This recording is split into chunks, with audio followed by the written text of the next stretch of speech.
Suatu ketika Nabi Shallallahu Alaihi Wasallam bersumpah bahwa beliau akan berpisah dengan istri-istrinya selama sebulan sebagai peringatan terhadap mereka. Selama sebulan Nabi Shallallahu Alaihi Wasallam tinggal seorang diri di dalam sebuah kamar sederhana di atas loteng.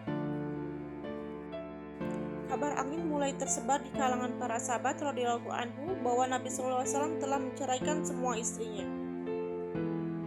Ketika Umar radhiyallahu anhu mendengar kabar tersebut, ia sedang berada di rumah. Ia merasa khawatir dan segera berlari menuju masjid. Di masjid terlihat para sahabat radhiyallahu anhum sedang duduk menangis karena takut akan kemarahan Nabi SAW. Demikian juga para wanitanya yang menangis di rumah-rumah mereka. Umar radhiyallahu anhu segera menemui Hafsah radhiyallahu anha putrinya. Ia juga sedang menangis di kamarnya. Umar radhiyallahu anhu bertanya, "Mengapa engkau menangis? Bukankah selama ini aku telah melarangmu dari berbuat sesuatu yang dapat membuat Nabi Shallallahu Alaihi Wasallam marah?" Lalu Umar kembali ke masjid. Di sana terlihat sekelompok sahabat radhiyallahu anhum yang sedang menangis di dekat mimbar. Ia pun duduk bersama mereka sejenak, namun kesedihan yang mendalam membuatnya tidak dapat duduk dengan tenang. Lalu ia bangun dan berjalan menuju kamar Nabi Shallallahu Alaihi Wasallam. Ia menemui Robah radhiyallahu anhu, seorang hamba sahaya yang duduk di tangga kamar Nabi Shallallahu Alaihi Wasallam. Melalui Robah, Umar radhiyallahu anhu meminta izin untuk menemui Nabi Shallallahu Alaihi Wasallam, namun ditolak 2 kali. Baru yang ketiga kalinya, Robah radhiyallahu anhu menyampaikan bahwa Nabi Shallallahu Alaihi Wasallam mengizinkannya untuk menemui beliau. Umar radhiyallahu anhu memasuki kamar Nabi Shallallahu Alaihi Wasallam. Ia melihat Nabi Shallallahu Alaihi Wasallam yang sedang berbaring di atas sehelai tikar dari pelepah kurma tanpa alas kain sedikit pun, sehingga guratan tikar itu terlihat jelas di badan Nabi Shallallahu Alaihi Wasallam yang putih bersih dan indah itu. Di kepala beliau terdapat sebuah bantal kulit binatang yang berisi serabut kurma. Umar radhiyallahu anhu memberi salam kepada Nabi Shallallahu Alaihi Wasallam. Umar bercerita, "Yang pertama kali aku katakan kepada beliau adalah, 'Apakah engkau telah menceraikan istri-istri engkau?' Jawabnya, 'Tidak.'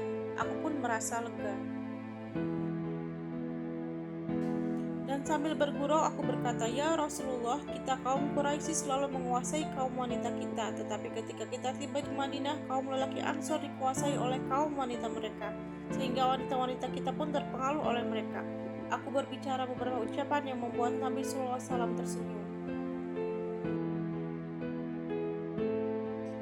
Ketika aku perhatikan semua perabot di kamar Nabi SAW, aku melihat 3 helai kulit yang belum disamak dan sedikit gandum kasar di salah satu pojok kamar. Aku terus memperhatikan tempat itu dan aku tidak menjumpai benda-benda lain selain benda-benda tadi. Melihat hal itu, aku pun menangis. Nabi SAW bertanya, "Mengapa menangis?" Jawabku, "Bagaimana aku tidak menangis ya Rasulullah? Aku telah menyaksikan bekas guratan tikar yang engkau tidur di badanmu yang penuh berkah ini, dan aku melihat keadaan kamar engkau di depan mataku ini." Aku berkata lagi, "Ya Rasulullah, berdoalah kepada Allah, semoga Allah mengaruniakan kepada umatmu bekal yang lebih luas.